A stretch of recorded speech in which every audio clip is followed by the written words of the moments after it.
The road to the 2020 Kentucky Oaks continues, and this time let's take a look at the Kentucky Oaks Future Wager Pool number 2. Of course, the first Friday in September is the rescheduled Kentucky Oaks date for 2020.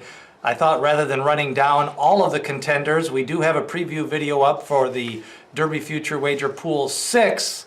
Parts 1 and 2. This one will just take 14 horses that I think are the top contenders for the Oaks. Remember, the field is limited to 14 starters. Starting off with Altaf, who has a rather inflated morning line of 30 to 1. Of course, she's going to run Saturday in the CCA Oaks. Of course, if she does well there, and I think she's going to probably be the second favorite or maybe the co-favorite with Tonalist Shape, her odds will go down a lot. But the pedigree says she should get the distance, a visually impressive win in her second lifetime start, and that was her first time on the dirt. It was at Keeneland, and he's trained forwardly since that race. She should appreciate the distance of the 9 furlongs of the CCA Oaks. Donna Veloce, one workout after a long layoff. Supposedly they're still pointing for the Kentucky Oaks. We'll see if she can get a prep race in before the September 4th date. She's probably got enough points to get into the race if they want to train up to the race. Finite, who was a sensation back in February and March, and that seems such a long time ago. She lost her last race, had a little bit of an injury, took about 3 months off, but she's got a couple of works back on the tab. I've always questioned the distance with that Munnings pedigree, and we've seen a couple of Munnings, specifically Venetian Harbor, kind of stop at that 8 to 8.5 furlong distance so far on the trail this spring. Then you've got Gammon, 9 to 5 morning line, and that's what's inflating some of these odds. She has not determined her final path to the Oaks yet. Possibility of running in the test stakes? Who knows? She may even train up to the race. She's had a couple of works since the post-test, but they do seem to be taking their time. She is by Into Mischief, and that 18-length victory seems a little bit inflated. It's just not registering as, is that really her true talent level? Because the race before, she was all out to beat Speech.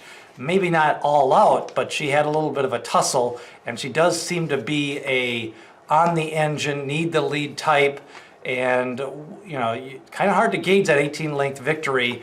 You might be able to get the same price on Derby Day, although Oaks Day, although if she wins that test stakes, then she probably would be a 4 to 5 shot in the Oaks. Harvey's Little Goyle went to the turf the last time. They haven't determined if they're going to train up to the Oaks or try to get a dirt prep in.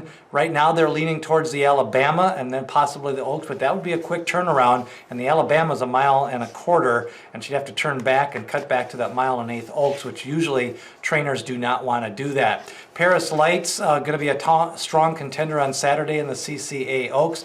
Back-to-back wins, very impressive. 91 Brisnet speed figure the last time out. She is going to be one of the top contenders in the CCA Oaks, and I think if she wins that race, she'll probably go off about 15 to 1 rather than the morning line of 50.